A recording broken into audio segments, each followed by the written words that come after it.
Bonjour, mon nom est Johan Tardy et je suis passionné par l'art contemporain.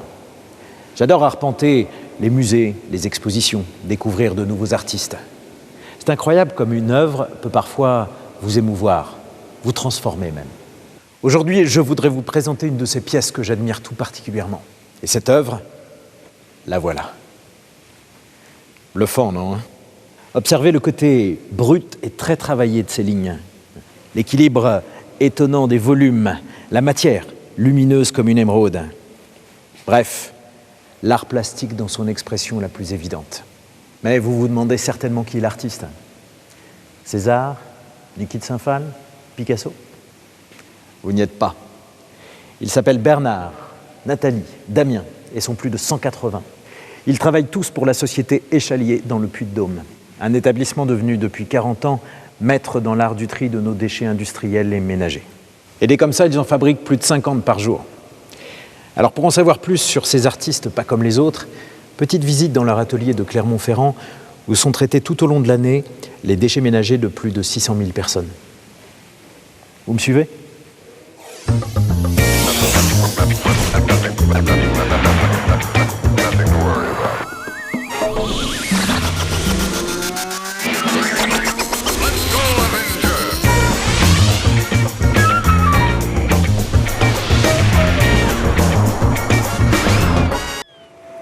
Première étape essentielle, bien sûr, pour nos créateurs, la collecte des matériaux qui vont servir à la fabrication d'une œuvre.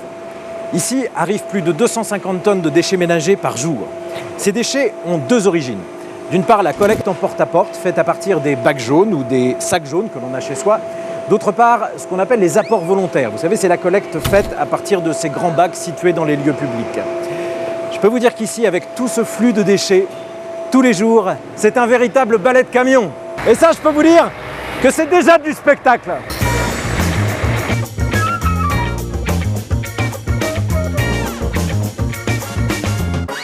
À l'arrivée au centre, le passage obligé pour chacun d'entre eux, c'est la pesée. Après son déchargement tout à l'heure, ce camion sera de nouveau pesé à vide afin de connaître très précisément le poids des déchets qu'il aura déchargés.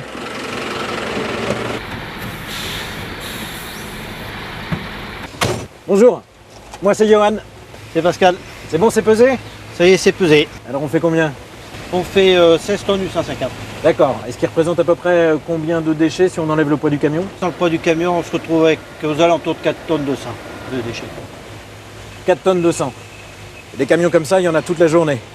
C'est bon, on peut décharger maintenant? On peut les décharger, c'est pesé.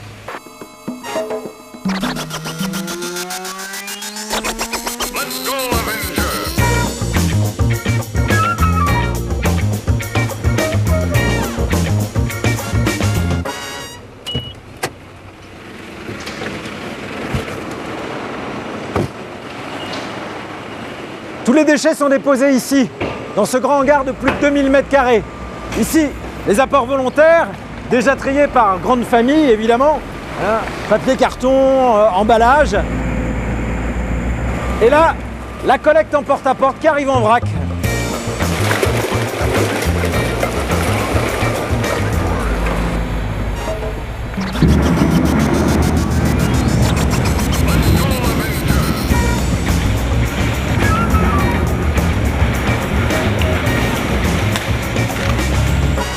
Regardez un peu ces amoncellements de matière, ce mélange des couleurs.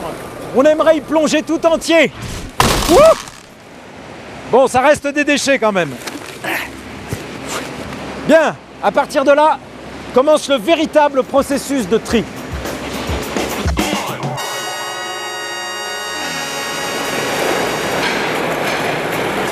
La première étape va consister à séparer dans cet immense tas deux grandes familles de déchets. D'un côté, ce qu'on appelle les corps plats. Ce sont les papiers, les cartons, les journaux. Et de l'autre, ce qu'on appelle les corps creux. Ce sont tous les contenants, comme les bouteilles plastiques par exemple, ou encore les boîtes métal, canettes, boîtes de conserve, etc. Bon, on peut me redonner une apparence normale, là j'ai l'air d'un barbapapa, c'est ridicule. Pour commencer, les déchets vont être chargés par ce drôle d'engin articulé dans une trémie, cette sorte de grand bac rouge. La trémie va permettre, entre autres, d'ouvrir les sacs mais surtout de réguler l'acheminement des déchets vers les différentes étapes de leur traitement. À commencer par un premier tri mécanique constitué de 2 machines qui se trouvent juste ici au-dessus de moi.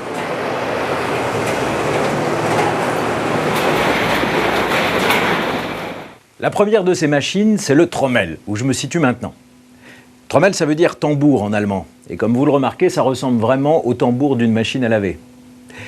Mais une machine à laver pour familles nombreuses, hein, parce qu'il ne fait pas moins de 8 mètres de long et 3 mètres de diamètre. En fait, les déchets vont traverser ce cylindre en rotation et les trous que vous voyez ici vont laisser passer à l'extérieur du cylindre les corps creux et les autres déchets de petite et moyenne taille. Les papiers, les cartons, les journaux vont quant à eux traverser le tambour et être acheminés vers la cabine de tri des corps plats, que nous visiterons tout à l'heure. Intéressons-nous pour le moment à tout ce qui est passé entre les mailles du trommel et qui va être envoyé vers la seconde machine du tri mécanique. Cette machine s'appelle le crible balistique. Rien à voir, rassurez-vous, avec les activités de la police scientifique. L'appareil va simplement affiner le tri des corps creux et des autres déchets passés dans les trous du trommel. En fait, c'est grâce à la vibration des différents plateaux que le tri va se faire. Un peu comme ceci.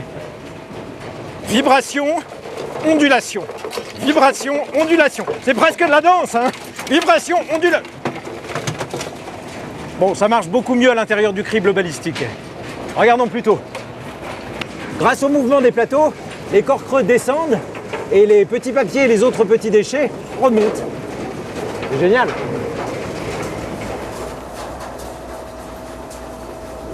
À la fin du passage dans la machine, on aura réussi à séparer 3 flux. Les corps creux, les petits papiers et les autres petits déchets. Ces autres petits déchets sont encore appelés les fines. C'est charmant comme appellation, non? Elles sont constituées de fragments de papier, de bouchons, de capsules. Eh bien, sachez que malgré ce nom délicat, les fines seront considérées comme refus de tri et non valorisées. Eh oui, tous les déchets ne méritent pas de finir en œuvre d'art. C'est pourquoi il est important de faire le meilleur tri qui soit à la maison, en suivant scrupuleusement les consignes indiquées sur le couvercle des poubelles jaunes. Les petits papiers, quant à eux, seront compactés. Pour ce qui est des corps creux, ils ont encore un long chemin sur le parcours du tri. Alors continuons à suivre ensemble la fabrication de mon œuvre préférée. Nous voici maintenant dans la grande salle de tri des corps creux. Et c'est là, croyez-moi, que l'art du tri prend toute sa mesure. Tout commence ici, où un convoyeur situé juste au-dessus de moi déverse régulièrement les corps creux issus du premier tri mécanique et aussi ceux issus des apports volontaires. Il ne faut pas les oublier non plus. Il vaut mieux pas rester là.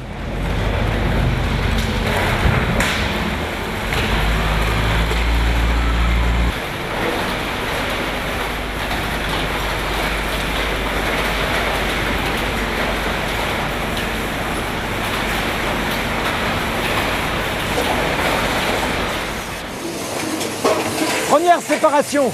L'acier est retiré par un overband magnétique, sorte de gros aimant en rouleau. Viendra ensuite le tour de l'aluminium qui sera retiré par un procédé comparable dit courant de Foucault. Cela donne lieu à de magnifiques réalisations artistiques comme celle-ci. J'aime aussi beaucoup. Hein. Ouais, beaucoup.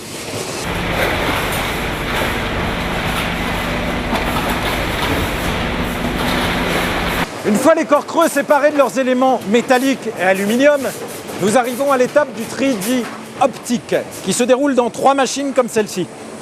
Mais cela mérite, je crois, quelques explications.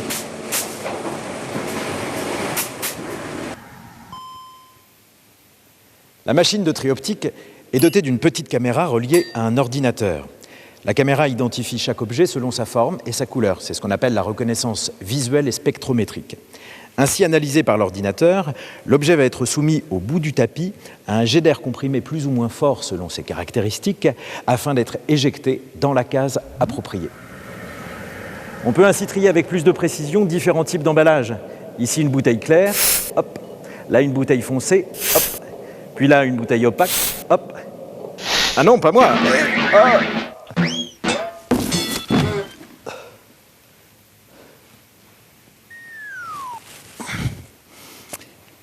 Oui, bon, ça va. Je ne suis pas encore à mettre à la poubelle tout de même. À la fin du tri optique, on aura réussi à séparer les emballages liquides alimentaires, type tétrabrique, Les PET clairs, comme les bouteilles d'eau transparentes, les PET foncés, comme la plupart des bouteilles d'eau pétillante, et les PEHD, c'est-à-dire toutes les bouteilles opaques. Flacons d'assouplissant, bouteilles d'huile, bouteilles de lait, etc. Absolument prodigieux!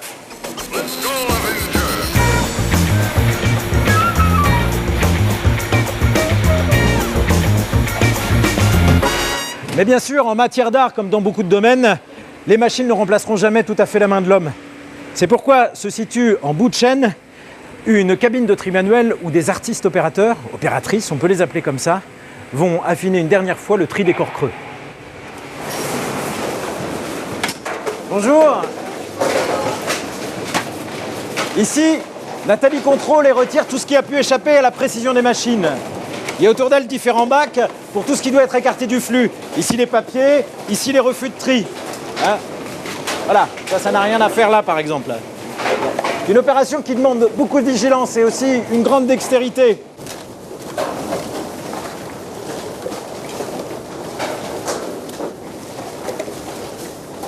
C'est quand même 5 tonnes de déchets qui passent chaque heure sous leurs yeux.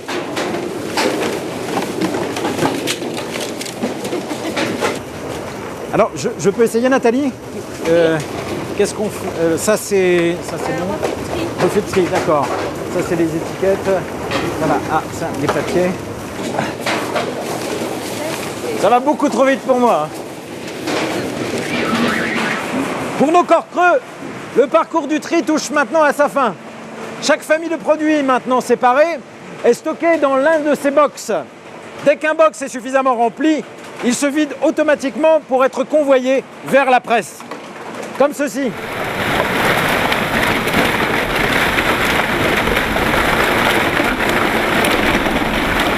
Et maintenant, nous allons pouvoir vivre ensemble la dernière étape de la création, le compactage. Ça peut paraître ridicule, mais je suis ému.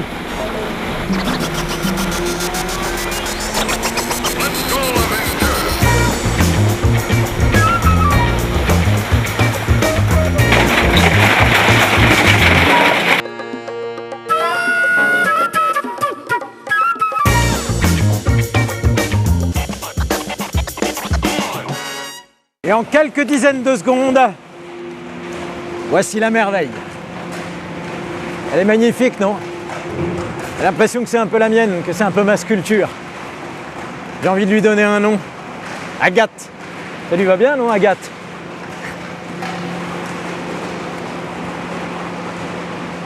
Ah, mais j'oubliais. À la sortie du trommel, on a laissé nos corps plats et nos déchets de grande taille. Allons voir la deuxième cabine de tri manuel qui assure cette fois tout le tri des corps plats.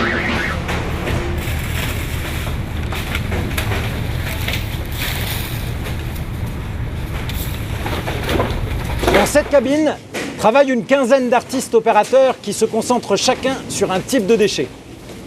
Certains écartent les cartons qui seront ensuite traités et mis en balle. D'autres enlèvent les corps creux résiduels qui ne sont pas passés entre les trous du trommel. D'autres, enfin, enlèvent tout ce qui sera considéré comme refus de tri. Et je peux vous dire qu'il y a parfois des surprises. Qu'est-ce qui vous arrive de trouver d'étrange sur ce tapis, Damien? Des chaussures, des survêtements, Ouais. des jouets et des peaux d'animaux. Ouais. Et même une fois, une tête de veau. Oui. Ouais. Et je peux vous dire que c'était un sacré désagrément pour l'atelier. Et pire, il y a parfois des déchets dangereux, comme des seringues souillées par exemple. Ils font courir inutilement des risques à tous ceux qui travaillent ici. Alors encore une fois, soyez vigilants. L'art du tri, ça commence aussi chez vous.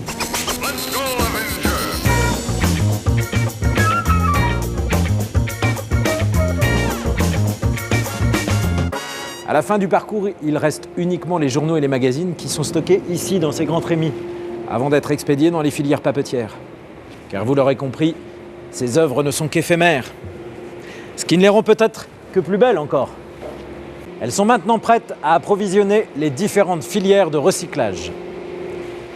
Après plusieurs étapes de transformation, elles deviendront des matières premières secondaires pour l'industrie plastique, papetière ou encore métallurgique. Croyez-moi, depuis quelques années, La généralisation du tri sélectif a permis d'accroître considérablement la part de ces matières premières secondaires dans la fabrication de nos produits quotidiens. Aujourd'hui, 60% de la production papetière provient du recyclage. Et selon ces caractéristiques, chaque matériau aurait le droit à une seconde vie parfois inattendue. Ces bouteilles transparentes, par exemple, deviendront peut-être des fourrures en laine polaire ou des couettes pour l'hiver. Ces bouteilles opaques se transformeront peut-être en coques de planche à voile ou en bac à fleurs. Et tout ça, c'est évidemment un bénéfice considérable pour l'environnement. Savez-vous par exemple que pour fabriquer du papier à base de pâte recyclée, on utilise 90% moins d'eau qu'avec la pâte issue directement du bois? Ou encore que pour les plastiques, chaque tonne recyclée fait économiser jusqu'à 800 kg de pétrole. C'est quelque chose tout de même. Alors, quand l'art se mêle aux grands enjeux de la planète, moi je dis qu'il peut changer nos vies, nous rendre un peu meilleurs. Allez Agathe, je t'emmène. Oui, celle-là je la garde, elle est trop belle. Et puis elle ira bien dans mon salon à côté du canapé là. À moins que je la mette près de la bibliothèque. Ouais, ce serait pas mal près de la bibliothèque. Ou alors, près de la cheminée. Et oui, ce serait bien près de la cheminée. Pourquoi pas dans ma chambre? Ouais. Bien sûr, dans ma chambre, c'est là où elle sera le mieux. Agathe, à partir de demain, on dort ensemble.